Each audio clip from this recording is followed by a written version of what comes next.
Hello, good evening. Good evening. Thank you so much for joining us tonight. It is great to be back with you all in our monthly webinar. It's been a great series so far this year, and tonight promises to be another good one. We are going to be covering the dental specialty M&A space, and I couldn't think of anyone more qualified to share on this topic other than Brian Kaleo, Director of Dykema DSO. Brian, thank you for joining.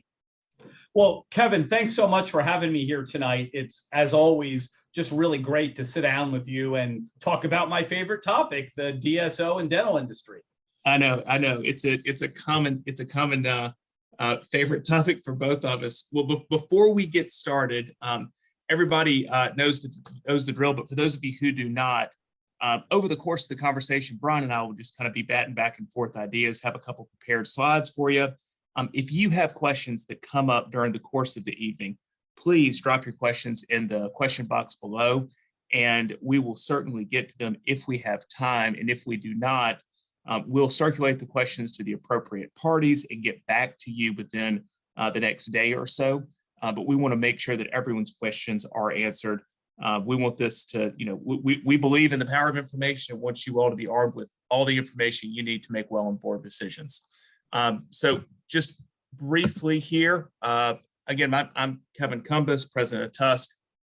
You know my background.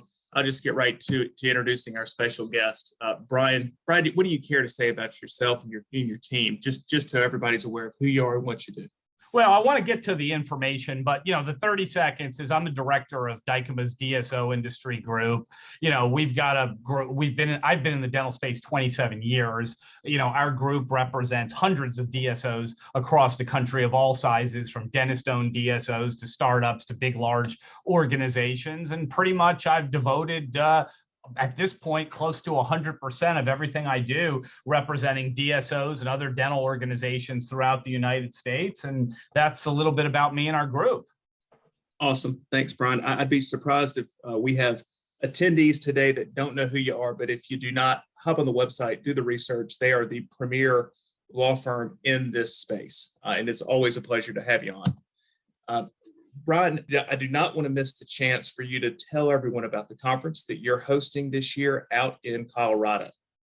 Well, yeah, a couple things. So this is our 9th year doing it. I cannot believe it's our 9th year doing it. I don't think any of us are getting any younger, put it that way. But July 13th through the 15th at the beautiful Gaylord Rocky Mountain Resort in Denver, we're going to have our 9th DSO conference. And, we're expecting 1,500 people there. That it's going to be a complete sellout. I understand the room blocks are selling out very, very quickly, or almost sold out. And we'd love to have anybody there. Once again, Kevin, of course, I'm honored that, the TUSK team is going to do an M&A workshop there, devoted to sellers, pre-PE sellers that want to, assess their options in this current marketplace. And it just means a lot to us that you guys have agreed for the 2nd year in a row to come and do your M&A workshop there. Last year we were sold out. I think we were hoping 75, 80 people. We had like 130, and the fire marshal basically telling us that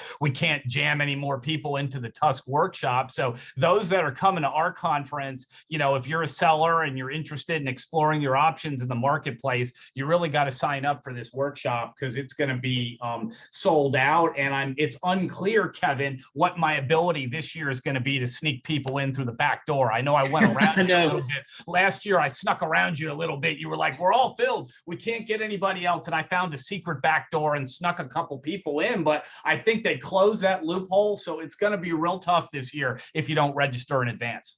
Yeah, look, we're bringing some armed guards with us this time, Kaleo. It was amazing last year to see 130 people, standing room only, in there to learn about what's really going on in the M&A markets and kind of unpacking how these trades get done. This year, the theme of our workshop is going to be exit at the top. So we're really going to be taking a more hands-on approach here, workshopping this, sharing with you real-life examples, how deals get done, where the pitfalls live, where the landmines live inside of these transactions, and how to build a business that's built to sell. So when you reach that point of selling your life's work, you do so with the highest valuation, the least friction, and the most risk. So we are honored to get to do this again with you. and look forward to seeing everybody out there in July. I mean, it looked like you had place, some great really conference. good stuff there, Kevin. I mean, I don't know if you've released the agenda to anybody yet or if it's out there, but just to maybe I'm ruining a little surprise, but there was really good stuff in there about, assessing the value of doing a process versus unsolicited offers. I mean, just some really cool stuff that I think the market's going to really like, because I get that question all the time, why shouldn't I just answer these offers that they dropped in my mailbox or emails or phone calls? And I'm really glad in particular you're going to do that analysis of the value add of running a process versus a unsolicited offer. Yeah, we're excited about it. I actually think that the agenda is up. I've been told the agenda is up. So if you go to the registration link down below, you'll be able to pop over to the website and see the agenda for our event. So super excited about that. And again, look forward to seeing you all again this summer back out in Colorado.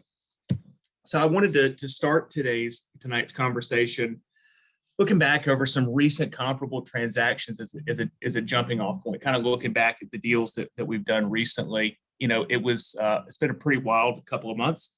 On these 20 transactions that TUSK closed, total about $430 million of total enterprise value. One of the stats I'm really proud of here is that those 20 transactions went to 17 unique buyers. So TUSK is always recanvassing the market, attempting to find the right cultural fit, not just the easy deal to get done. Every one of the clients we work with is like a snowflake. They're all unique. Every DSO is unique and different. And the way they're changing their deal structures and getting creative these days, I mean, it's changing on almost at least a quarterly, if not a monthly basis. So we're always in constant communication with the buyers, making sure that we understand what they're looking for and querying our clients to make sure we get the best fit there. You can see the multiples, the average exit multiples for in total, for groups and solo. When I was preparing for this conversation earlier today, I was looking at our specialty transactions, and our specialty transactions in these 20 trades traded at least one turn higher than GP deals. So let me repeat that. On the specialty side, those transactions traded at least one turn higher than anything in the GP space. And if you look at this 20 deals here, 70% of our transactions last year were in the specialty space. So we've got a depth of experience there. I know as Brian and I were preparing for this and talking about it, it jumped right out at us that this is something that we need to be talking about. Well, that's so fascinating to me, Kevin, because, I've been in the space 27 years and I don't remember, I want to say it wasn't that long ago, maybe 5 years ago. Okay. When we were getting various speakers and various folks on stage and we'd be talking to them, and what everybody would say is, the specialty multiples were, lower. Like people are buying specialty, but it's not as attractive as GP and it's lower. And it's really amazing the transformation that's occurred in the marketplace where now, the specialties are trading higher than the GPs. Yeah, look, I did a little deeper dig on this stuff, Brian. So back from 2019, let's call it 2019 to 2020, in those years from today to today, we're up about 2 turns on average on each deal. If you look at 2021 to the deals we have under letter of intent today, we're up another turn. So it is happening right before our very eyes. This increase in value in the specialty space. And it doesn't take a rocket science to figure this out. I mean, there's just more demand than there ever has been for specialty practices. I mean, they're specialty specific. You have ortho specific, endo, perio now, endodontic, and we've been lucky enough to work with almost all of them. Final thing I want to say on this slide is TUSK represented 3 platforms that actually decided to partner with private equity groups. One of them is a multi-specialty group that we worked with you on, Brian, that they had perio, ortho, GP, large group connected with a private equity group, and now they have quadrupled their size in the last 18 months. And then there's another group that was an ortho platform. They've now partnered with Orthopedo down in Tennessee and are adding oral surgery. They've tripled the size of their business in very short order. And the final one was a GP group out of Indianapolis, and they're on a rapid ascent as well.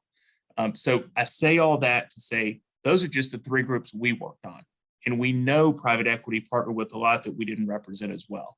So, looking back over the last, let's call it 15 months, I mean, there's been a lot of growth in this space, a lot of increase in demand, a lot of increase in the buy side. Ron, any other comments on the specialty space? No, I mean, yes, I'm wondering in my mind whether, there might be a mini bubble in some of this. And when I say a mini bubble, like, typically when you talk about a bubble, it means, oh my God, the bubble's going to burst and bad things are going to happen. Not like that, but just we're seeing once in a generation highest specialty returns we have ever seen in the marketplace. I don't think it's going away. So if you're a specialty and you're listening, it's not going to somehow plummet and go away. But I do think in the near future, this year for sure, maybe into next year, we're going to see these kind of, absolute record returns, and we may not see that forever. I think we're always going to see a healthy return, but there's just been a crazy amount of competition. And that's, I get asked that question a lot, like, why does a crazy return happen? And what it often means is, let's say, you should be trading at, I'm just going to make this up, at 8 times, but you went for 11 times or something. How that usually happens is there's a lot of bidders, at the particular time that you enter the marketplace. It just means there are a number of aggressive bidders that aren't occupied with something else. And you can find yourself in a situation where 2 or 3 or 4 people are interested in the same group or the same practice, and everybody bids the 8 they should. And when it becomes apparent that's not going to get the job done, a bidding war ensues, and it can sometimes drive it up to 9, 10, 11. In the case of some of the bigger platforms that have traded, out there, it could drive it up to 14, 15, or 16 times. Mm-hmm. Yeah, it's funny you say that. When we saw each other down in Austin at the ADSO, and more than one CEO of a specialty DSO came up to me and said, "Your deals are too expensive, Kevin. They're just too. You got to quit marketing these deals the way you are." And I've told them, like, the market is setting the price. We don't set prices on our side. We go through a marketing process, show them to a hand curated list, and the market then dictates where it trades. Our hope always is to get to a bidding war, and we've had good fortune of doing that because we've represented amazing businesses. But when that happens, I mean, we see multiples well above double digits, and that's when it's really fun for the clients. All right, well, let's get to the agenda for tonight. Pretty simple, pretty straightforward. 3 topics we're going to be covering. One is a review of the specialty dental M&A markets in 2021, the year that was. Then we're going to look at the specialty space thus far in 2022. Brian and I were talking a little bit before the webinar about that, and I think there's some really interesting takeaways there, especially around supply and demand. And what we saw in the early months of this year. And then third are, what are the expectations for 2022 for the broader dental M&A markets? We've got inflation fears, we've got interest rate hikes coming, and want to really unpack what all of that could mean for our dental economy. All right, so let's get back to 2021 for a brief moment. Brian, I spoke with you a lot in the 3rd and 4th quarter of 2021. I felt like we had never been busier. There was this fear, right? This fear that there was going to be rising taxes. When Biden came in, he went ahead and told the world, we're going to increase long-term capital gains rates to close to 40%. And everybody said, well, to heck with it. If I was thinking about selling this year or next year or the year after that, I'm better off getting a deal done today. I have never seen the deal flow that we saw last year. What was it like on your side of the table? Well, I mean, it was insane. I mean, it really was. And again, for those listening, I've been doing this 27 years. So it's not like I've been doing it 5 years and I was like, wow, that was crazy. No, I mean, in 27 years, I'd never seen anything that even came close to approaching it. I thought 2020 was, a pretty vigorous year in the last quarter, but at least in 2020, and I'm making a joke here, they shut us down for a couple months. So at least we got a break. 2021, we got no government imposed vacation. It was just the last quarter of 2020 going the entire year of 2021. And it was a breakneck pace. And, the reasons for it, and a lot of this stuff is not present this year, but the reasons for it were, one, there was still in 21 pent up demand, because even though the markets reignited in the fourth quarter of 2020, every deal that wanted to get done was not able to get done. So you had a lot of pent up demand in 2021. You had fear from folks that said, oh my God, this has been so scary. I don't want to go it alone. Let me affiliate with a DSO. Then you had Biden. I had heard 43.6%. I mean, you're being charitable with this 40%. I thought he was going to raise the capital gains to like 43.6% at one point. So you had fear of the taxes going up to just some, just a prohibitive, like, market destroying level. You had some pent up demand from 2020. And then you had this fear. You had this fear of, are they going to shut us down again? I don't want to go this alone. Let me affiliate. And, right now, I would say the markets are doing incredible on their own because we don't have any of that. I mean, for example, nobody that wanted to close in 2020, everybody's gotten the close last year. There are some people that have decided not to do a deal, but there's not anybody still waiting in line from 2020, right now in 2022. I think the fear, Kevin, has gone down. You don't hear too many people say, oh my God, we're going to die. They're going to shut. It's going to be the end. In fact, I was on an airplane last week and they announced we could take the masks off and everybody went crazy. They couldn't rip their masks off fast enough. Literally in mid-flight, the pilot made the announcement that whatever was going on with the injunction or the legal action against the CDC, we were now cleared to take our masks off, and you had pandemonium in a good way. People were ripping their masks off. So that shows you how far we've come from this fear of everybody's going to die and everybody had their masks on. They couldn't rip them off quick enough. And then the last thing is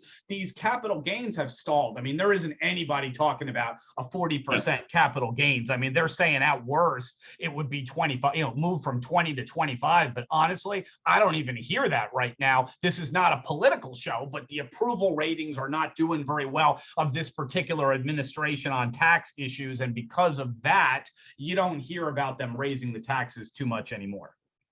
No, I remember meeting internally with our team. We everybody knew what Biden was saying about taxes going up to 40, 43%, whatever it was bad. It was real bad.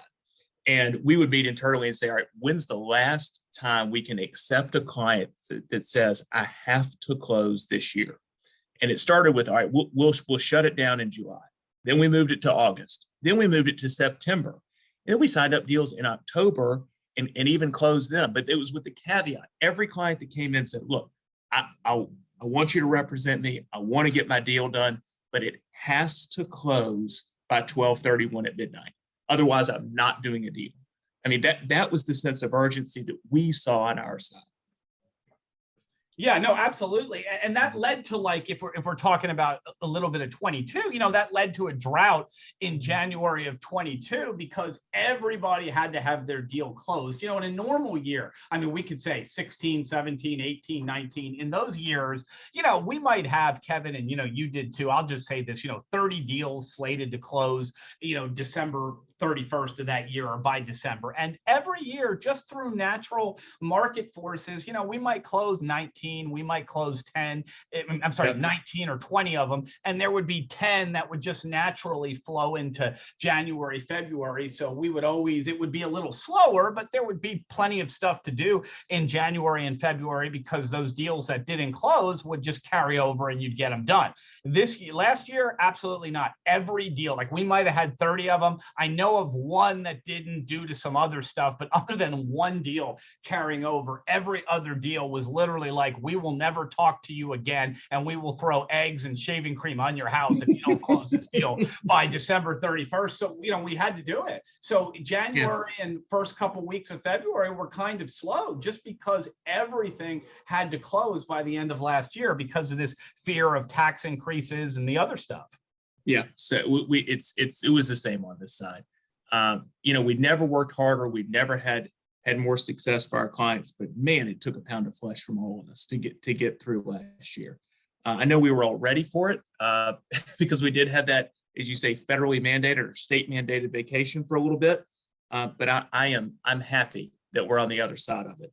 But let's shift the conversation quickly to specialists and the specialty market about in 2021. We saw some really interesting businesses come online.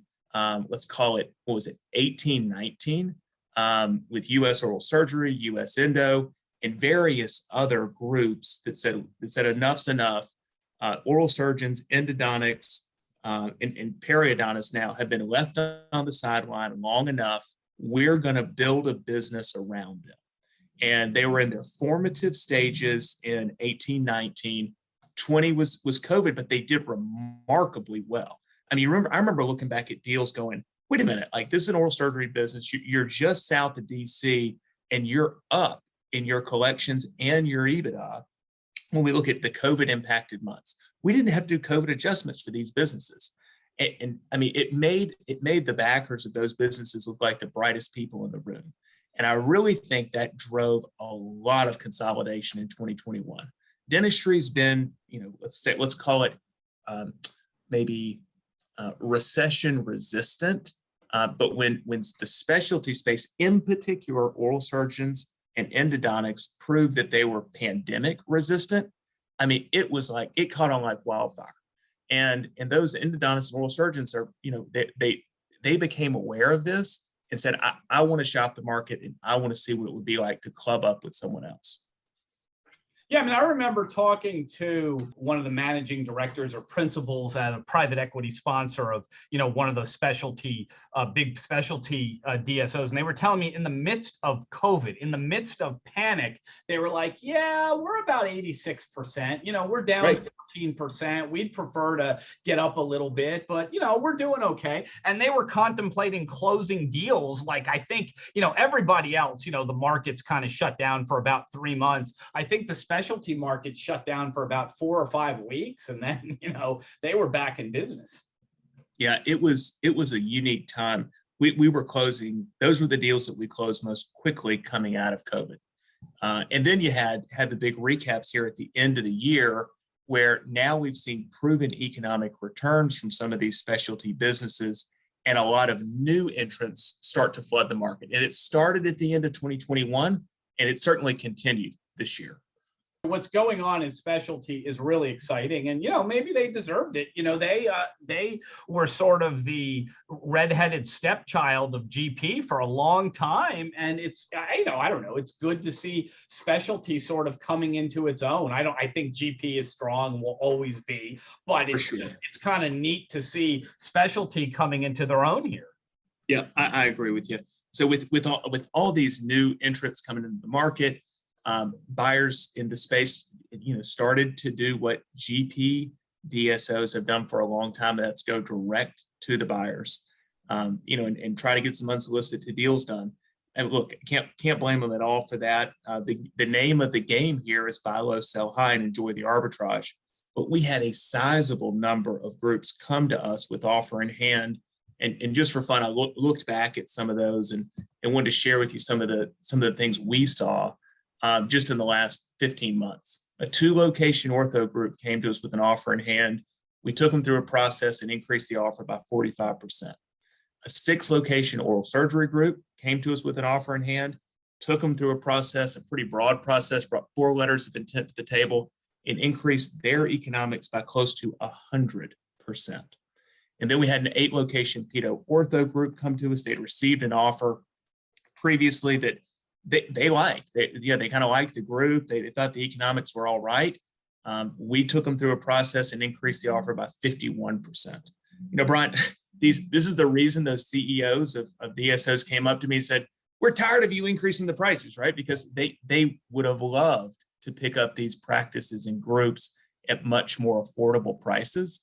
But thankfully we got involved and were able to put more money on our clients. I don't want to pile on, I really don't, but I have gotten some feedback from some DSO executives and some private equity groups about, well, this thing should trade at 8, but like TUSK is involved, so I'm sure it's going to be at 10 or 11.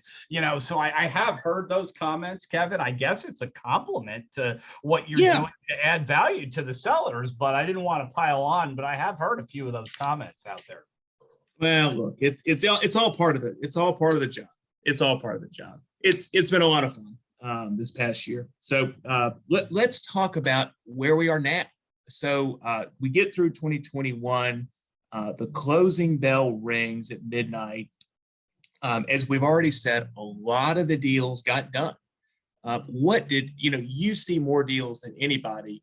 What did it look like on your side? So frenetic December. Walk me through January, February, March. Oh, January and February, March. Yeah, I mean, December looked like, fire in a crowded theater, like an evacuation is what November and December looked like. People, trampling over everybody to escape and get their deals done. But January was the quietest January that we've had in a long time, for the reasons I said earlier. Everybody's deal basically got closed, and it took a while for things to ramp back up, and it took a while for people to realize there's not going to be a 40% capital gains tax rate, so it's safe to do a deal in 2022. And I think that happened pretty early. The feedback on the tax policy of the Biden administration, which largely has been really, really negative among a majority of Americans, that kind of came out, and I think it became clear that none of that stuff was going to be a good idea. And as soon as it became clear that we weren't going to see these giant tax, these game-changing capital gains rates hikes, the market kind of fired back up again. It took a couple months for it to ramp back up again, but here we are in April, and we've closed a couple big deals this year, and a pretty good amount of smaller deals. And I think right now, if I go to say by June 30th, we might close 25, 30 deals here. I mean, because it took a while to ramp them back up, but they are now in full swing in the pipeline. And these are big. Some of them are big deals. There'll be press releases about. Others are just routine smaller deals that there won't be any press about, but in the aggregate it may be 25, 30 deals that by June 30th we're going to close. And then my anticipation would be the back half of this year is going to be very vigorous as well. Yeah, it's remarkable how similar the experience at Dykema mirrors that of TUSK. You get all these deals closed, and then January you kind of come to shake off the cobwebs, get back to work, and you realize all the deals closed, right? So we've got a lot of analytics work to do. We've got opportunity to take deals to market, but all that stuff takes time. And we're closing deals again and have a real rich pipeline of deals under letter of intent and coming to market. But it was vastly different than the first quarter we saw last year, with really some of those deals hanging over or tripping into the new year. We were getting calls and texts from the CEOs of big DSOs saying, where are the deals? Where are the deals? And what I sensed, Brian, was demand far outstripped supply. And they had many of them had recapitalized, had war chests full of cash. They had mandates from the private equity sponsor to go ahead and start acquiring, and there wasn't the inventory there to buy. And what we have seen as a result of that is, again, more buyers leading to higher demand equals higher pricing. And again, I using the word bubble makes it's a little. It reminds me of the internet days, so it makes me a little nervous. I think I view this as a unique opportunity that's created a seller's market. That this will go away. Will go away. Right now, you have just classic economics. There's nothing more than classic economics. There's not, because COVID, has created some unique economic situations like we haven't seen, and supply side shortages and things like that. But right now, what's going on in the DSO market is just basic economics, the law of supply and demand. The demand for these dental offices is off the charts. And why is it off the charts? Because it's not just the traditional players. I mean, all the traditional players, any DSOs you want to mention, and I try not to mention them, Kevin, because I know so many. If I mention one, I'll forget one. They get mad at me, so I never try to call anybody out. But the regular DSOs that everybody knows are still very much active in the market. And then there's all these new players that have grown dramatically in the last couple years. And then there's people that want to emulate those new players, and they don't have a track record yet, but they're jumping in, and often they've got to overpay to get into the market. So because of all this, you just have a classic situation where the demand has far outstripped the supply. And I was having lunch I think this was about a month ago, with a good client of mine that's a really outstanding middle market DSO. And they were just describing to me what the process looks like to go get practices. And they named another 3 or 4 or 5 really solid middle market DSOs. Again, everybody would know if I named them. I'm not going to do it. But they're just saying every single deal, it's us 5. And, when we were doing this, Kevin, even 3-4 years ago, nobody's better at selling these things than you. But, for the average run of the mill practice, that it's a good enough practice, but it's not necessarily outstanding. It's just an average thing. I might be talking to you and you might say, yeah, we got a couple people interested. We're going to sell it, but it's going to be for a normal multiple. That practice now will have 5 or 6 or 7 bidders on it. And it's just forget about something that's exceptional. Forget about if you're like, wow, this is the greatest practice I've ever seen. I don't even want to think about what would happen in that situation. But in just an average practice, if you look at KPIs, everything's average. There's nothing wrong with it, but it's just an average practice. You're going to have 6 or 7 bidders on that, and they're going to bid against each other, and it's just driving up the prices. Yeah, look, I was an econ major in undergrad, and I love supply and demand because it's just so simple, right? High demand, low supply, higher prices, period. I mean, that's what we're in right now. Eventually, we'll get back to an equilibrium. We'll get there. We're just out of equilibrium. Well, we've seen it, Kevin. Remember, you and I were talking, I think, on one of your shows, when we were talking about this, I believe was around 2019 when the market got crazy, where there was 18.2. Oh, that's right. Crazy. This would have been 16, 17, 8, like crazy stuff was going on. And then you asked me on one of the shows, it'd be neat if we had really like sophisticated marketing departments that could go pull this like they do on TV. We're not that sophisticated, so I don't think we can. But on some show, you and I were talking, and you were asking me, it might have even been my show, you were asking me, is the market normalizing? Are the multiples coming down? And I want to say that was like the end of 2018 or the middle of 2019. So we've already seen what I call mini bubble bursting, where nothing collapsed, but you didn't see the 15s and 16s anymore. It all went down to 10s and 11s. And if you were getting 7s and 8s, you were now back down to 5s and 6s. But now we're creeping back up again. So I don't know if we're going to see another one of those normalizations occur in either end of this year or next year or something like that. Yeah, I feel like you've been doing this for a long time, Brian. It feels like what I've seen and what I've experienced is sometimes there's a rational exuberance and a lot of demand and low supply, and then we get to normalization and we plateau in pricing. I haven't seen a downtick, but I've seen plateaus, and I feel like we're likely heading into at minimum a plateau in the next 12 to 24 months. This rate of growth of value feels unsustainable to me. Yeah, I think, that's what I keep calling like a mini bubble or something. I don't see this continuing. It may continue this year. There's so much demand this year. I mean, let me say this. It has continued so far on the deals we're doing that are going to close in the first half of this year. It has. It probably seems logical because I don't think the demand is going to go down anytime soon, probably this year. We're going to see that through the end of this year for sure. It'll be interesting if it continues into 23 and 24. And I think there's a decent chance that, the market might normalize a little bit. So we're talking about the future. I'm going to flip the slide now. We've been talking about what to expect and really the seller's market that we're in today. How long will it continue? Maybe it's through the end of the year. Maybe it's a touch longer.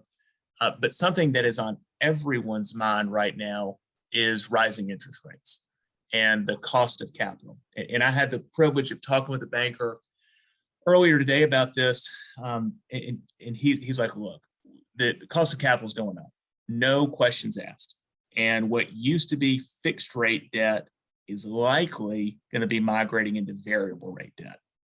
And the cost of capital is probably going to be somewhere around 6 to 7% in the coming months. And you just got to brace yourself for that. What are you hearing from your clients, Brian, about what the rising interest rate environment will do to their appetite for acquisitions?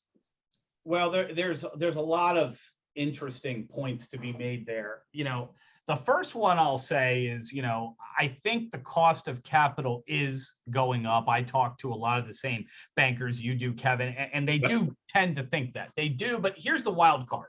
The one wild card I want to talk about is the midterm elections, which are, they're around the corner reasonably. If the Republicans, again, this is not some political show, I'm just trying to state some facts here. If the Republicans, retake both the House and the Senate, I think there's a shot to reverse some of these inflationary policies. I do think, we'll have to see exactly how it plays out, but I do think if that happens, we may get, it won't be as extreme as they're forecasting right now for the cost of capital and inflation. I do think it's going up no matter what happens, but I think the amount it goes up and the duration may be mitigated by the midterm elections. And so I raised that issue. That's something to watch really, really carefully. It's coming to fruition very soon here. It could, positively impact, this for the industry. But in terms of what it's going to do, this is the classic question we always get. All right, if the interest rates go up, is that going to destroy the market? What is it going to do? There's so much cash out there right now, and there's so many buyers that don't even need financing. They get financing often because why not? If the cost of money is really cheap, why wouldn't you pay with somebody else's money? Sure. You should, because if you got $100 and you only got to spend $20 because somebody's going to give you 80, you could go out and do multiple deals with your money. So, it makes sense. But if you have to, if, the cost of capital is too high, there is such an outrageous demand. And this is where the mini bubble might come into play. It's a very interesting question you asked. If it turns out that the cost of capital goes up and some buyers, have to drop out due to financing, some do, but others, remain there because they're the cash only buyers. They're the ones that can deploy their cash. You might see a normalization of the market. It's certainly not in any way, shape, or form going to destroy the markets or, even slow deals down. But what it might do is decrease demand because some folks that are heavily reliant on financing might drop out or might do less deals. So what you might see is, instead of the scenario we talked about earlier, an average practice with average KPIs getting 7 bidders, that practice might get 2 or 3 bidders, or in some rare cases, 1 or 1.5, and it may, it may burst the mini bubble. So instead of everything going for, something that should go for a 6 going for an 8, it may go for a 6 or a 7, So I think that's likely to happen, but there's so much momentum here.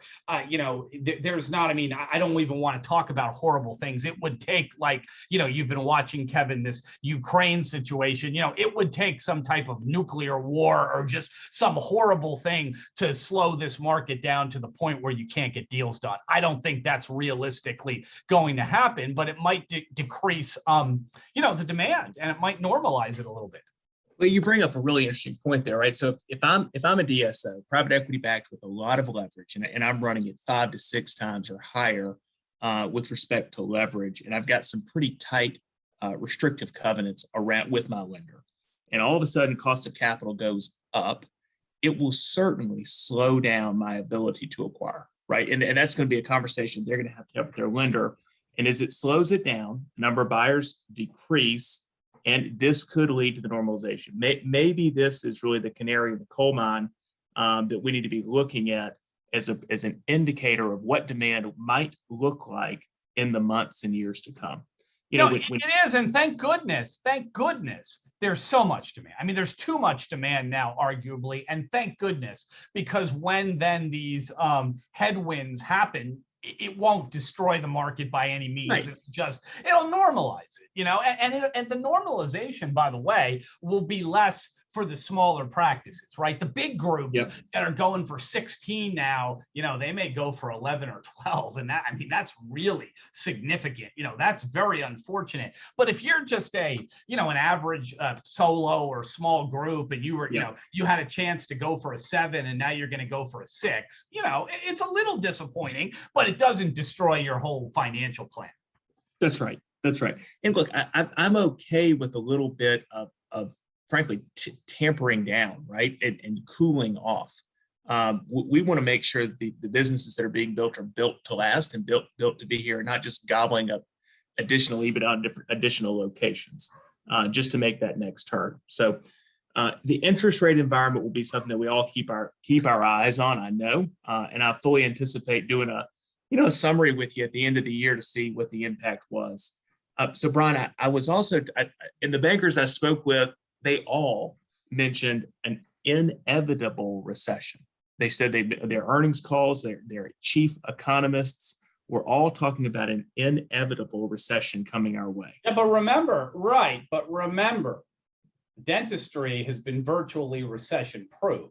It has been recession resistant, no doubt about it. Every time a recession is hit, dental spending has been flat, not down.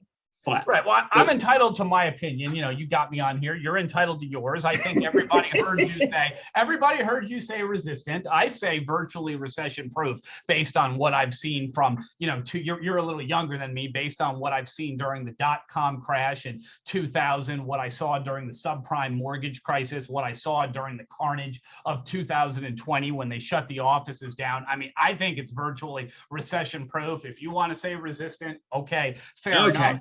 But my point is just this: the rules, these bankers are talking about the economy in general, and absolutely there might be an inevitable recession in the economy in general, but I think dentistry is very well positioned to sort of be a safe haven. Where the other things don't work out so well, a lot of people run to dentistry, and that may actually, Kevin, increase demand. We've been talking about the cost of capital going up and that tampering demand, but then when the rest of the economy is in recession and they're looking for safe havens that are doing well, that may drive other people to go into dentistry investments, and that may put us right back in the situation we are with it's a good demand point. Far outstripping supply. Yeah, every recession we've seen it. We've seen more private equity go, my gosh, this is the safe haven. I'm coming in now.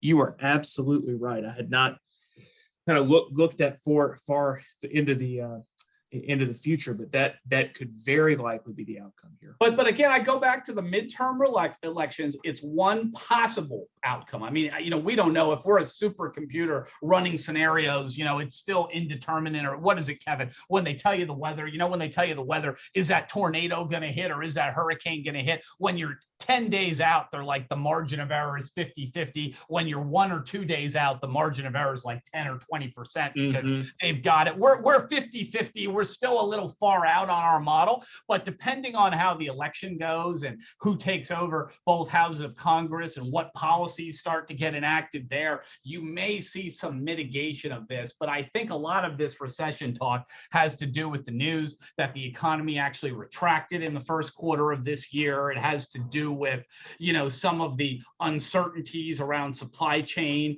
and some of the prices going up and the inflation. It's got everybody really worried right now. And there's a lot of people predicting a recession. I don't know that we can call it inevitable yet, but as we get closer, it's gonna, there's gonna be a much clearer picture as we get a few months down the road here. All right, well, we'll stay tuned on that one. Brian, there's always conversations around DSO selling, right? One private equity group selling to the other. We know that there's a lot of private equity groups that have been invested inside of some of these DSOs for longer than 60 months, in some cases much longer. I feel like the hold time has actually gone down. When we look at some companies that have recapped more than once, hold times seem to be going to maybe 4, maybe 3.5 years. What insights can you provide our listeners tonight on the recapitalization? Like these big DSOs, are you going to see more this year than you saw last year? And where do you think valuations are going to be? And how's this going to look? Well, right now, the valuations have been really good for the big transactions that have gone through. But the big transactions sort of mirror, if you ever are bored, like I get on airplanes and you look at these, these sensational news reports of all the celebrities that are selling their houses. And this celebrity sold their house for $50 million. This other one was stuck on the market for 4 years and couldn't sell. Like I read recently that Michael Jordan's, big property that's custom to him up in Chicago, it's not selling for some reason.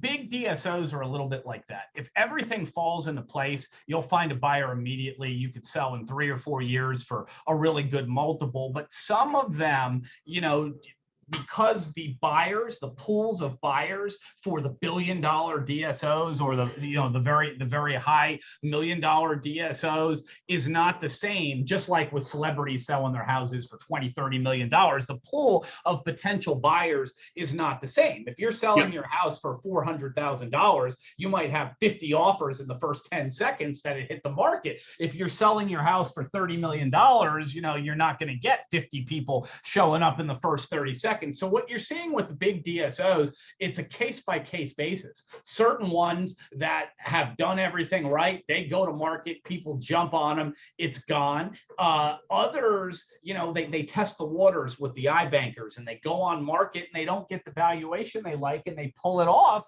and they wait a year. Sometimes it can be as simple as a buyer that would be an ideal buyer for that DSO is just not available when, timing is everything. When they want to go to market, maybe they bought another DSO and they got to wait to turn that before they go back on the market. And I've seen that happen where some executives and CEOs of some very big DSOs have told me, well, private equity group ABC is our ideal buyer, but they've got 1 year left before they unload this healthcare company or this other DSO. And once they do that, we're going to go to market. We think they're going to be, a logical candidate for us. So it can be a very case specific analysis. Something else is, I think some of the bigger ones, again, we're not going to name names, but some of the bigger ones are exploring SPACs and IPOs because for the simple reason, when you got 20 practices, Kevin, it's real easy to double that to 40 or 50 or 60 and then sell for a nice multiple. When you've got 40 or 50 or 60, it's easy enough to get it to 150 or 200 and sell that. It gets a little harder,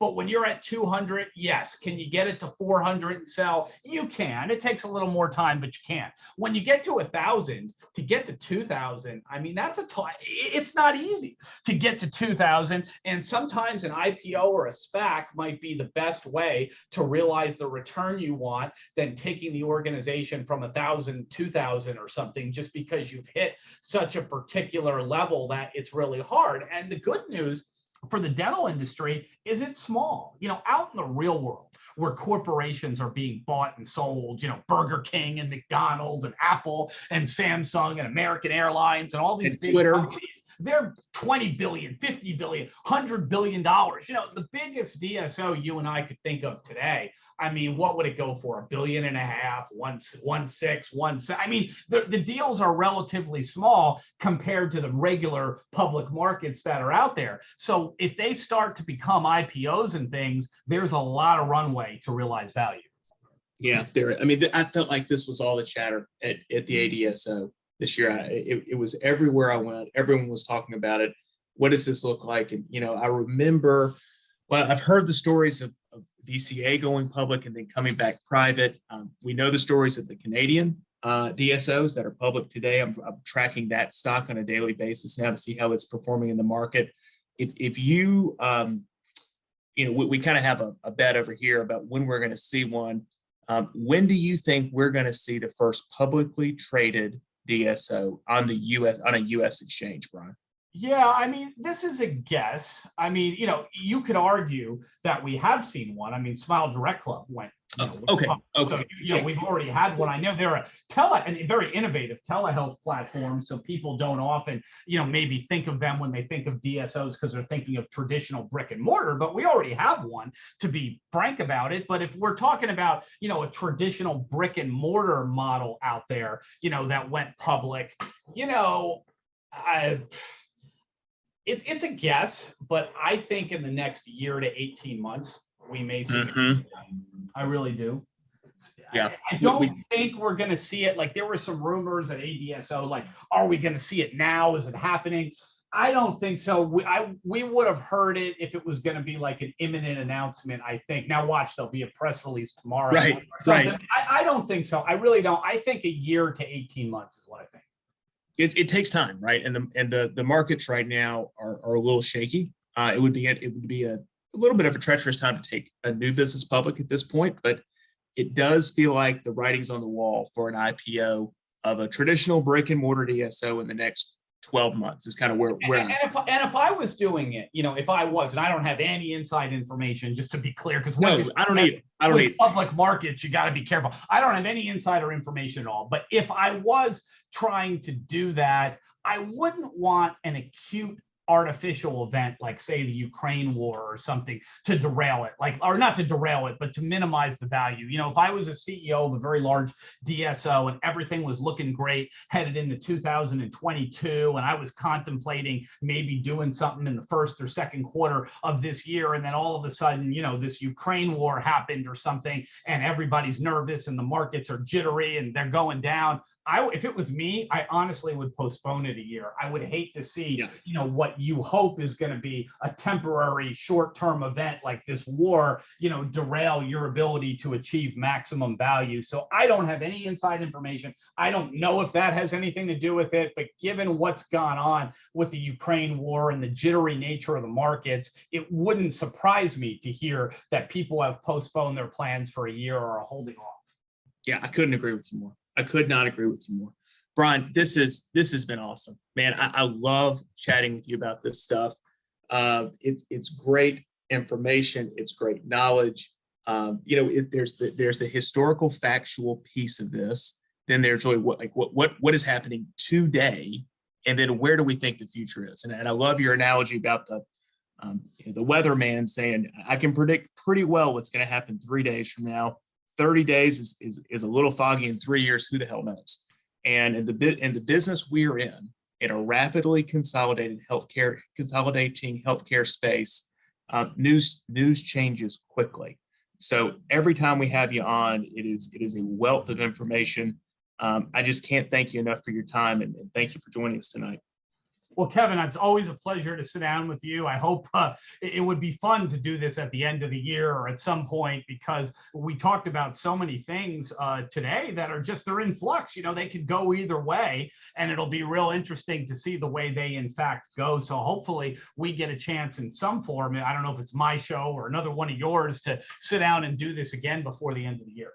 We'll do. We'll actually pull some quotes from this, pull some audio from this, and see how we did on prognosticating. That's what we'll do for the next show. That would be fun. That would be really. That would be super fun. Okay, so I think we're a little tight on time for questions, unfortunately, Brian.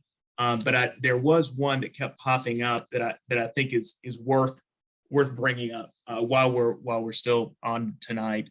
We've covered a lot of information about the specialty space. Question from a GP group owner is, all right, look, what's the question here? Said, what is happening in the GP valuation world?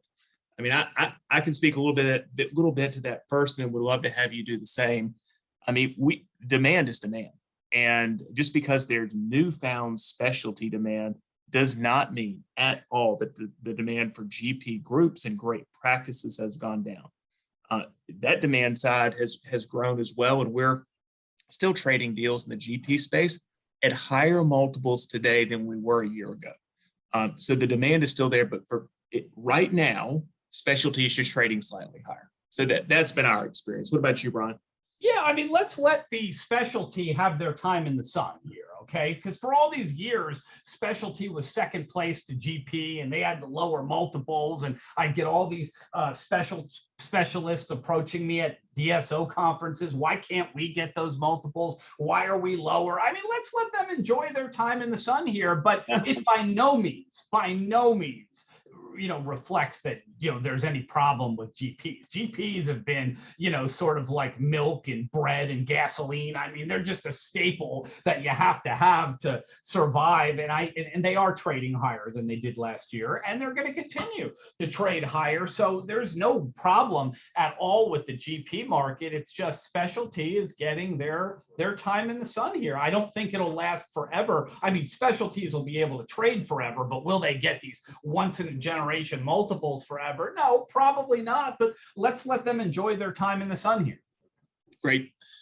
Well, thank you all to everyone who submitted questions. We will get back to you in short order on those.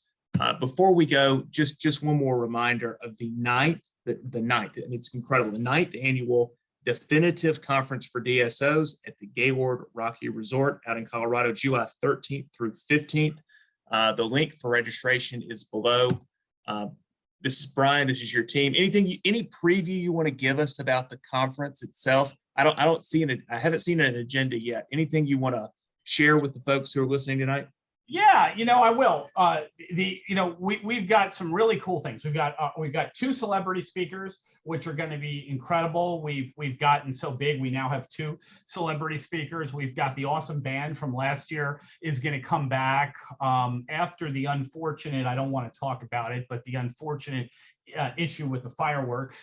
We won't be having fireworks this year, but there were unsubstantiated allegations for those listening of a wildfire. But the Gaylord presence, but we want on the hotel, not I don't want to scare anybody, not a wildfire in Colorado, but at the hotel there was a little issue there, so we won't be doing fireworks again. But we do have some entertainment along the lines of that type of thing, but not fireworks. Plus 2 keynotes, plus an awesome band, plus really unique content. We've worked real hard this year to put some stuff on stage. It gets harder every year, but stuff that, like there's going to be segments on minority investors, for example. I mean, things Right. that are not often focused on at these events, we're trying to bring to you on our stage. So we're really looking forward to it. We're going to have 1,500 people sold out. It's going to be awesome.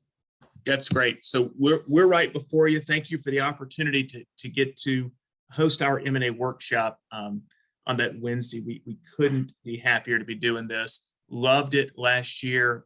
Go ahead and sign up now. This will sell out. And again, we are limiting this to doctor-founded, debt-funded, pre-private equity groups. We really want to create an environment here where people can share honestly and candidly about their concerns, their successes, and really foster a community of trust there. Yep, Brian, I have a sneaking suspicion we'll be getting an email or a text or a phone call from you at the 11th hour about somebody who needs to get in. So we are bracing for that already. Yeah, guys, I may not be able to help you. Okay, last year I was remarkably, sneaky in my ability to sneak people in there, much to Kevin's chagrin, but they've closed off the fire marshal and others, some of those secret passageways. So I do not count on me trying to sneak you in this year. You got to register early. Our team looks forward to seeing you there. And I can't wait to see everybody this summer in Colorado. Brian, thank you for your time. Everyone who joined, thank you all. And we look forward to seeing you a little later this summer in Colorado. All right.